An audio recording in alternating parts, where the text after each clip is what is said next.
மாணிக்க Lawrence வீடு அது தெரியல சார். ஆனா ஆல்ரெடி திருட அங்கிருந்து பொருளை எடுத்துக்கிட்டு தப்பிச்சு வேற போயிடுறான். பட் அடுத்த சீனே மால்தீவ்ஸ்ல செலிப்ரேஷன் பண்ணிட்டு இருந்த திருடனை புடிச்சிடுறாங்க. அவனை போக விட்டு புடிச்சிருந்தா கூட ஸ்கூட்டரோட போயிருக்கும்ல. அதை விட்டுட்டு மியூசியம்ல கலவரம் பண்ணி அவங்கிட்ட போலீஸ்காரங்களை அடி வாங்க விட்டு மெட்டீரியல்ஸ கவுத்ததும் இல்லாம சும்மா நின்றுட்டு இருந்த ஊரா ஒருத்தரோட காரை உடைச்சிருக்க. ஏன்டா இந்த கொலை வெறி உனக்கு? சின்ன வயசுல நம்ம கிட்ட யாராவது ஒருத்தர் வந்து நீ என்ன ஆகணும் அப்படின்னு கேட்டாங்கன்னா நான் போலீஸ் ஆகணும், நான் வக்கீல் ஆகணும் அப்படின்னு தானே சொல்லுவோம். ஆனா நம்ம தலைவன் கொஞ்சம் டிஃபரெண்ட். அவங்க கிட்ட போயிட்டு நீ என்ன ஆகணும் அப்படின்னு கேட்டா தான் ஒரு மிகப்பெரிய கொள்ளைக்காரன் ஆகணும் அப்படின்னு சொல்லுவான்.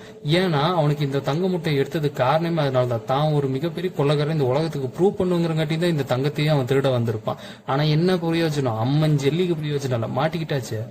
ஒரு வழியா அவங்க கிட்ட இருந்து முட்டையை வாங்கியாச்சு. இங்க இருந்து சேஃபா எடுத்துட்டு போய் கவர்மெண்ட்